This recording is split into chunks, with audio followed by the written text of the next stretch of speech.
नमस्कार दोस्तों।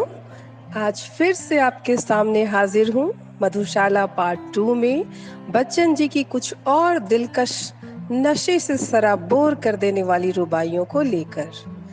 पर जिन श्रोताओं के लिए यह पहला एपिसोड है उनसे मेरा आग्रह है कि प्लीज पहले मधुशाला पार्ट 1 को सुने ताकि इस महान रचना और इसके रहस्यों को आप अच्छी तरह समझ पाएं। और वैसे भी किसी भी कविता के दरिया में आकंठ डूबकर तैरने के लिए सर्वप्रथम उस दरिया की गहराई का अंदाजा तो होना ही चाहिए, वरना सतह पर तैरना तो ऐसा है कि जैसे मदिरा प्याले में नहीं प्लेट में पीने को दी जाए। और जिन दोस्तों ने पहला पार्ट सुना है उन प्यासों को और न तड़पाते हुए मैं बच्चन जी की मधुशाला के कुछ और जाम पेश करने जा रही हूँ। आज की ये रुबाइयाँ जीवन के लक्ष्य एम को इंडिकेट करते हुए लिखी गई हैं। हम सभी ने अपनी लाइफ में कोई न कोई एम को डिसाइड करके रखा होता है और दोस्तों हम लोग उसी एम को नजरों के सामने रखते हुए उसको पाने के लिए पूरी शिद्दत से मेहनत करते हुए आगे बढ़ते हैं। तो मैं इस महान कवि को हृदय से नमन करती हूँ, क्योंकि आज के इस दौर में जब अपनी लाइफ के एम को लेकर युवा पीढ़ी, ये यंग जनरेशन बहुत चिंतित और कभी कभी तो फ्रस्ट्रेट हो जाते हैं, वहीं यह निराला सा युवा कवि जीवन के लक्ष्य को, अपनी लाइफ के एम को भी मधुशाला से जोड़कर कितने मादक, कितने रसीले और जोश भरे अंदाज में देखता है। फेलियर्स को परे झटक कर सक्सेस के सुनहरे लक्ष्य के पथ पर लगातार आगे बढ़ते जाने की बातें अपने उसी खास अंदाज में बयां कर रहा है कि मदिरालय जाने को घर से चलता है पीने वाला, किस पथ से जाऊं असमंजस में है वह भोला भाला। अलग अलग पथ बतलाते सब पर मैं यह बतलाता हूँ, राह पकड़ तू एक चला चल पा जाएगा मधुशाला। मतलब अपने जीवन का लक्ष्य, एक रास्ता पकड़ो और चलते चलो। चलने ही चलने में कितना जीवन हाय बिता डाला, अभी दूर है पर कहता है हर पथ बतलाने वाला। हिम्मत है बढ़ूं आगे को, साहस है न फिरूं पीछे, किंग कर्तव्य विमूढ़ मुझे कर दूर खड़ी है मधुशाला। मुख से तू अविरत कहता जा मधु मदिरा मादक हाला, हाथों में अनुभव करता जा एक ललित कल्पित प्याला। ध्यान किए जा मन में सुमधुर सुख कर सुंदर साकी का, और बढ़ा चल पथिक न तुझको दूर लगेगी मधुशाला। कहने का तात्पर्य है कवि का कि अपना जो लक्ष्य आपने डिसाइड किया है उसको प्राप्त करके मिलने वाले सुखों का ध्यान करके और जीवन में आने वाली कठिनाइयों को बिल्कुल नेग्लेक्ट करते हुए उन सुखों की ओर नजर गड़ा के चलते चले जाओ, चलते चले जाओ। बस फिर तुमको दूर नहीं लगेगी मधुशाला, अपना लक्ष्य दूर नहीं लगेगा। मदिरा पीने की अभिलाषा ही बन जाए जब हाला, अधरों की आतुरता में ही जब आभासित हो प्याला। बने ध्यान ही करते करते जब साकी साकार सखे, रहे न हाला प्याला साकी तुझे मिलेगी मधुशाला। सुन कल कल छल छल मधु घट से गिरती प्यालों में हाला, सुन रुन झुन चल वितरण करती मधुसा की बाला। बस आ पहुँचे दूर नहीं कुछ, 4 कदम अब चलना है, चहक रहे सुन पीने वाले महक रही ले मधुशाला। जल तरंग बजता जब चुंबन करता प्याले को प्याला, वीणा झंकृत होती चलती जब रुनझुन साकी बाला। डांट डपट मधु विक्रेता की ध्वनि पखावज करती है, मधुरव से मधु की मादकता और बढ़ाती मधुशाला। इसके बाद कवि बताते हैं कि जब लक्ष्य, जब आपका एम जब फुलफिल होने वाला होता है, जब आप एकदम करीब आ जाता है, तो थोड़ी सी राह और भी कठिन लगने लगती है। वो कहते हैं ना कि दिन निकलने के पहले अंधेरा और भी घना हो जाता है। तो उस समय आपको व्याकुल नहीं होना है, उस मुश्किल समय को भी बहुत अच्छे से पार करना है कि हाथों में आने के पहले नाज दिखाएगा प्याला, हाथों में आने के पहले नाच दिखाएगा प्याला, अधरों पर आने के पहले अदा दिखाएगी हाला। बहु तेरे इनकार करेगा साकी आने से पहले, पथिक न घबरा जाना पहले मान करेगी मधुशाला। तो इस प्रकार से कवि हमें बताते हैं कि किस तरह से लक्ष्य के दिशा में आगे बढ़ना है हमें। और अब आगे की कुछ रुबाइयों में आपका लक्ष्य मधुशाला बनकर आपको आमंत्रित कर रहा है, क्योंकि आप उसके बहुत करीब पहुंच चुके हैं। वो निमंत्रण दे रहा है क्योंकि आप बहुत सारे कठिन रास्तों को पार करके, जीवन की तमाम अड़चनों को क्रॉस करते हुए अपने लक्ष्य के काफी करीब आ चुके हैं। जैसे आप श्रोतागण आज पूरे सप्ताह की प्रतीक्षा के बाद इस मधुशाला तक आखिर पहुंच ही गए हैं, तो अब यह मेरी दर्द से भरी, तन मन को विदग्ध कर देने वाली इस मधुशाला में आपका स्वागत है। किंतु जो जलने से भयभीत न हो, जो पीड़ा के दीवाने हो, उनसे डरे नहीं, जिन्हें जलने में आनंद की अनुभूति हो, उसी दीवाने का इस मधुशाला के मधु का, उसी दीवाने का यह मधुशाला स्वागत करती है। इन्हीं को हम अगली पंक्तियों में देखते हैं कि लाल सुरासी धार लपट सी, कह न देना इसे ज्वाला, फेनिल मदिरा है मत इसको, कह देना उरका छाला। उरका छाला मतलब अपने जीवन का जो दर्द है, जितनी कठिनाइयों को झेल करके आज ये मदिरालय हमें मिला है, तो दर्द नशा है इस मदिरा का, विगत स्मृतियां साकी हैं, पीड़ा में आनंद जिसे हो, आए मेरी मधुशाला। जगती की शीतल हालासी, पथिक नहीं मेरी हाला, जगती के ठंडे प्याले सा, पथिक नहीं मेरा प्याला। ज्वाल सुरा जलते प्यालों में दग्ध हृदय की कविता है, जलने से भयभीत न जो हो, आए मेरी मधुशाला। बहती हाला देखी देखो, लपट उठाती अब हाला, देखो प्याला अब छूते ही होठ जला देने वाला। होठ नहीं सब देह दहे पर, पीने को दो बूंद मिले, ऐसे मधु के दीवानों को आज बुलाती मधुशाला। लालायित अधरों से जिसने हाय नहीं चूमी हाला, हर्ष विकंपित कर से जिसने हान छुआ मधु का प्याला। हाथ पकड़ लज्जित साकी का, पास नहीं जिसने खींचा, व्यर्थ सुखा डाली जीवन की उसने मधुमय मधुशाला। तो एक बार अपना लक्ष्य प्राप्त कर लेने के बाद कवि का जी भरता नहीं है, वह तो उसे सृष्टि के हर कण में नया लक्ष्य, नई मधुशाला दिख पड़ती है कवि को।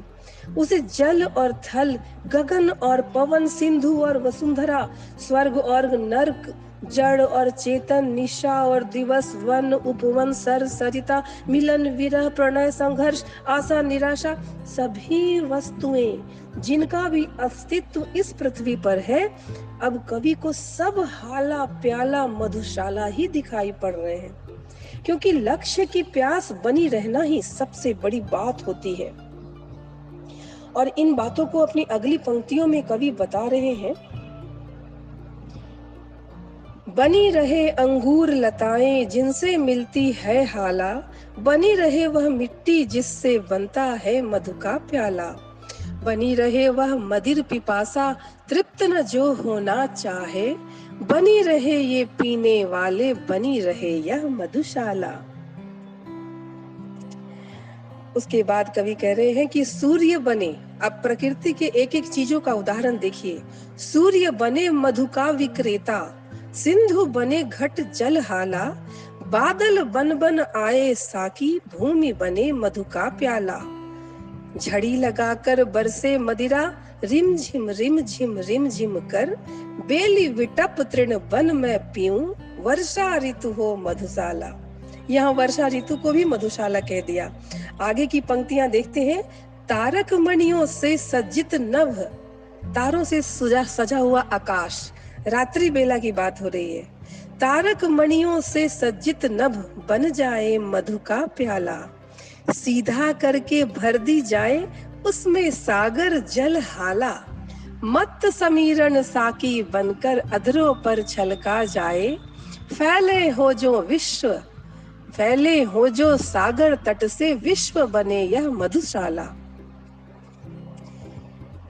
पौधे आज बने हैं साकी। अब यहाँ देखिए वन और उपवन को भी साकी, प्याला और मधुशाला की कितनी सुंदर उपमा दी है।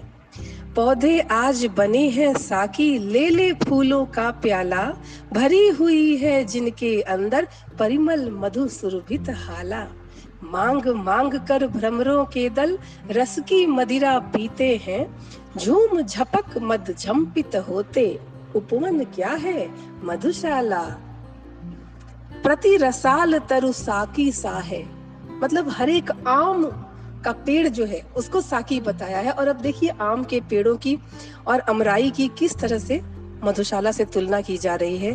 प्रति रसाल तरु साकी सा है, प्रति मंजरिका है प्याला, छलक रही है जिसके बाहर मादक सौरभ की हाला। छक जिसको मतवाली कोयल कूक रही डाली डाली, हर मधु ऋतु में अमराई में जग उठती है मधुशाला। इसके बाद वसंत ऋतु के बारे में बता रहे हैं। मंद झकोरों के प्याले में मधु ऋतु सौरभ की हाला, भर भर कर है अनिल पिलाता बनकर मधु मद मतवाला। हरे हरे नव पल्लव तरुगण नूतन डालें वल्लरियां, छक छक झुक झुक झूम रही हैं मधुबन में है मधुशाला। साकी बन आती है प्रातः। अब यहाँ देखें सृष्टि में, प्रकृति में जब सुबह होता है, प्रातः काल होता है, उस समय का वर्णन कर रहे हैं, उसको भी मधुशाला कह रहे हैं प्रकृति को। साकी बन आती है प्रातः जब अरुणा उषा बाला, तारक मणि मंडित चादर दे मोल धरा लेती हाला। अगणित कर किरणों से जिसको पी खग पागल हो जाते, प्रति प्रभात में पूर्ण प्रकृति में मुखरित होती मधुशाला। और वैसे ही अभी संध्या की बातें सुनिए। उतर नशा जब उसका जाता आती है संध्या बाला, बड़ी पुरानी बड़ी नशीली नित्य ढला जाती हाला। जीवन के संताप शोक सब इसको पीकर मिट जाते, मतलब रात्रि बेला में सारे लोग जब सो जाते हैं, कितने भी थके हों, कितनी भी परेशानियां हों, कितने भी दुख हो, संताप हो, सो करके सबको भूल जाते हैं। इतनी सुहानी सुखकर होती है ये रात्रि बेला। तो जीवन के संताप शोक सब इसको पीकर मिट जाते, सुरा सुप्त होते मदलोभी जागृत रहती मधुशाला। अंधकार है मधु विक्रेता सुंदर साकी शशि बाला, किरण किरण में जो छलकाती जाम जम्हाई का आला। पीकर जिसको चेतनता खो लेने लगते हैं झपकी, तारक दल से पीने वाले रात नहीं है मधुशाला। किसी और मैं आंखें फेरूं दिखलाई देती हाला, मतलब प्रकृति में जहां भी देखूं, जिस ओर भी देखूं, हर तरफ मधुशाला ही दिखाई देती है कवि को। किसी ओर मैं आंखें फेरूं दिखलाई देती हाला, किसी ओर मैं आंखें फेरूं दिखलाई देता प्याला। किसी ओर मैं देखूं मुझको दिखलाई देता साकी, किसी ओर देख दिखलाई पड़ती मुझको मधुशाला। साकी बनकर मुरली आई लिए साथ कर में प्याला, जिनमें वह छलकाती लाई अधर सुधारस की हाला। योगी राज कर संगत उसकी नटवर नागर कहलाए, देखो कैसे कैसों को है नाच नचाती मधुशाला। वादक बन मधु का विक्रेता लाया सुर सुमधुर हाला, रागिनियां बन साकी आई भरकर तारों का प्याला। विक्रेता के संकेतों पर दौड़ लयों आलापों में पान कराती श्रोतागण को झंकृत वीणा मधुशाला। इन दोनों बंदों में मुरली और वीणा को भी मधुशाला बताया गया है। और अब ईश्वर को चित्रकार बताया गया प्रकृति का, और उसकी कृति मधुशाला को बताई गई है। चित्रकार बन साकी आता लेकर तूली का प्याला, जिसमें भरकर पान कराता वह बहुरस रंगी हाला। मन के चित्र जिसे पी पी कर रंग बिरंगे हो जाते, चित्रपटी पर नाच रही है एक मनोहर मधुशाला। घन श्यामल अंगूर लता से खिच खिच यह आती हाला, अरुण कमल कोमल कलियों की प्याली फूलों का प्याला। लोल हिलोरे साकी बन बन माणिक मधु से भर जाती, हंस मत्त होते पी पी कर मान सरोवर मधुशाला। हिम श्रेणी अंगूर लतासी, हिम श्रेणी अंगूर लतासी, फैली हिमजल है हाला, चंचल नदियां साकी बनकर भरती लहरों का प्याला। कोमल कूल करों में अपने छलकाती निश दिन चलती, पीकर खेत खड़े लहराते भारत पावन मधुशाला। पीकर खेत खड़े लहराते भारत पावन मधुशाला।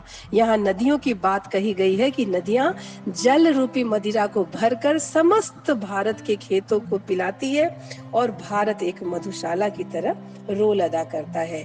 तो इस प्रकार प्रकृति के समस्त उपादानों में मधुशाला को आरोपित करके उसकी मादक मदिरा का पान हम सभी को करवाया है श्री हरिवंश राय बच्चन जी ने।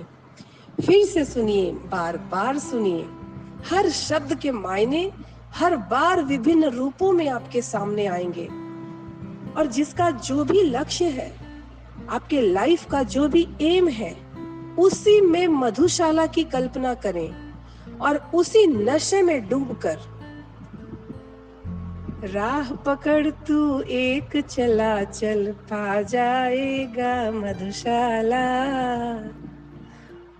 ओके दोस्तों, नेक्स्ट एपिसोड में जल्दी ही फिर मिलते हैं मधुशाला के पार्ट 3 में। और भी कुछ बाकी है, बहुत सरप्राइजिंगली बाकी है। आप देखिएगा, उसमें और भी मजा आने वाला है। तब तक के लिए बाय बाय।